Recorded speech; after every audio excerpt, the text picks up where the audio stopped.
सिलगढीको फुलबारी क्षेत्रबाट बुधबार राति घर अघिबाट एउटा मालवाहक पिकअप भ्यान चोरी भएको घटना प्रकाशमा आएको छ।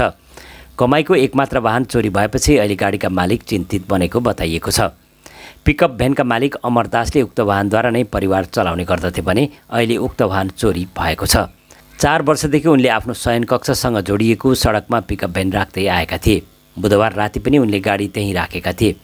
राति पानी परिरहेको कारण चोरले वाहनको सिसा फुटाएर वाहन चोरी गरेको उनले थाहा पाउन सकेनन्। घटना बुधबार राति फुलबारी जोन नम्बर 1 अन्तर्गत भोलामुरको जमुरी भिटा क्षेत्रको हो। उक्त पिकअप भ्यानका मालिक अमरदासले चोरी सम्बन्धमा न्यू जलपाइगुडी थानामा लिखित गुनासो दर्ता गराएका छन्। यता पुलिसले घटनाको सम्पूर्ण जाँच सुरु गरेको बताइएको छ। दादा কি হয়েছে আপনার বাড়িতে? আমার গাড়িটা এখানে রাত্রে রেখেছিলাম। রাত্রে 10টার সময় আমি এর ভিতরে ঢুকিয়ে রেখেছিলাম। রাত্রে 1টা অবধি আমি গাড়ি দেখতে আসছি। ভোরবেলায় 5টা পৌনে 5টা উঠে দেখি গাড়ি নেই।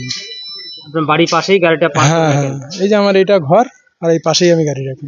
কত বছর ধরে এখানে? এখানে মোটামুটি আমার 4.5 বছর হয়ে গেল। ওইভাবে থাকে ওখানে? ওইভাবেই থাকে। তো আজকে কখন দেখলেন গাড়ি? আমি 5টা থেকে পৌনে 5টার ভিতরে উঠে দেখছি নাই। রাতেবেলা? রাত্রেবেলা ছিল গাড়ি। হ্যাঁ। তো গাড়ি তো লক থাকে? হ্যাঁ, লক করাই ছিল। গাড়ি তো চুরি করেছে, গাড়ি গ্লাস ভেঙে, কারণ গাড়ির চাবি পেপার টোটালি আমার কাছে আছে। এখানে কি কাজ ভেঙেছিল? হ্যাঁ, কাজ ভেঙে পড়েছিল। পুলিশ আসছিল, তদন্ত করলো, দেখলো, তারপরে কাজটা সরানো হলো, কারণ ওনারা কাজ করবে এর জন্য। কি গাড়ি ছিল না? Bolero pickup. কি রঙের? সাদা। কত বছর ধরে গাড়ি চালাচ্ছেন? গাড়ি আমি চালাচ্ছি মোটামুটি আপনার 22-23 বছর ধরে। মানে এই গাড়ি চালিয়ে সংসার চলে? এই গাড়ি চালিয়ে আমার সংসার চলে। পুলিশকে বলেছেন? বলেছি। আসছিল পুলিশ? আসছিল। তো এখানে তো আশেপাশে অনেক সিসি ক্যামেরা রয়েছে, কিছু দেখা যাচ্ছে? সিসি ক্যামেরা কিছু দেখা যাচ্ছে না বলতে, এখনো একটা ক্যামেরা ডাউট হচ্ছে, ওই ক্যামেরাওয়ালা লোকটা নেই। উনি আসলে উনি ফুটেজটা দেখাবে আর কি। কি বলবেন পুলিশকে? পুলিশকে আমি বলবো এতটুকুই, আমার যদি গাড়িটা খুঁজে দেয় ভালো হয় আর কি, কারণ আমার এটার উপরে সব কিছু। এই যে আপনার বাড়ির পাশেই একটা গাড়ি চুরি হয়েছে আজকে রাতে, কি বলবেন? এটা খুব দুঃখজনক বিষয়। ব্যাপারটা হচ্ছে যে যার গাড়ি চুরি হয়েছে তার নাম সুভাষ দাস, অমর দাস। তো গরিব মানুষ বেচারা, ওই গাড়িটা নিয়েই ওইটা ইসে করে চালায়, উনি সংসার নির্বাহ করে। কিন্তু এই বিষয়টা যে আছে, যারাই করুক না কেন, এটা মোটামুটি খুব খারাপ কাজ এটা হয়েছে। হ্যাঁ, খুব দুঃখজনক কাজ হয়েছে। এদেরকে ধরতে হবে। আমি সবার কাছে বলবো, কেউ যদি এটা খবর পায়, এবং প্রশাসনকেও বলবো, প্রশাসনের কাছে উনি এজাহার করছেন, কমপ্লেন করছেন, পুলিশ আসে এখানে তদন্ত করে গেছেন। তো যদি গাড়িটা পাওয়া যায়, রাত 12টা পর্যন্ত গাড়িটা ছিল। উনি ঘুমের থেকে উঠে গাড়িটা দেখছেন, তারপরে উনি শুতে গেছেন, তারপরে ঘটনা এটা।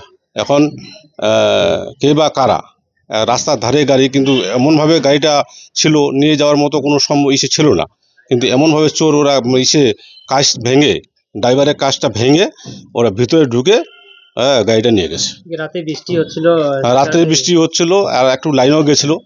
হ্যাঁ, আধা ঘন্টা 20 মিনিটের মতো লাইনও গেছিলো। তো ওই সময়টায় ঘটনা না কোন সময় ঘটনা, কিন্তু 12টা অবধি ছিল। তো এটা আপনারই তো বাড়ি ভাড়া দিয়েছেন? হ্যাঁ, আমারই বাড়ি ভাড়া দিয়েছি, কিন্তু পাশে যে গ্রিলের দোকান, ওই জায়গাটায় মনে করেন যে গাড়িটা রাখতো। তো দীর্ঘদিন মোটামুটি 4-5 বছর ধরে গাড়িটা আছে। হ্যাঁ, 4 বছর তো হবেই। 4 বছর ধরে গাড়িটা আছে, কোনো কিছুই মোটামুটি কোনো ঘটনা ঘটে নেই, কিন্তু ফার্স্ট ঘটনা ঘটলো এখানে। হ্যাঁ, বাড়িতে সিসি ক্যামেরা আছে, সেটাতে কোনো রকম ছবি দেখা যাচ্ছে না? এটাতে দেখা যাচ্ছে না, সঠিক বোঝা যাচ্ছে না, কেন কলার পাতা, কলা গাছ টাছ জঙ্গল হয়ে আছে, রাস্তায় বোঝা যাচ্ছে না, আর লাইনও গেছে না, ওই সময় তো ক্যামেরা বন্ধ থাকে।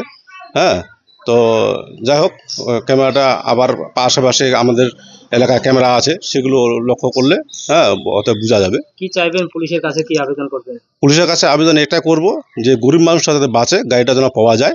হ্যাঁ, অতি দ্রুতভাবে, যাতে খোঁজ করে গাড়িটাকে ওনাকে হ্যান্ডওভার করা হয়, এটা পুলিশের কাছে আবেদন জানাচ্ছি। আপনার নাম? আমার নাম পতলাল রায়,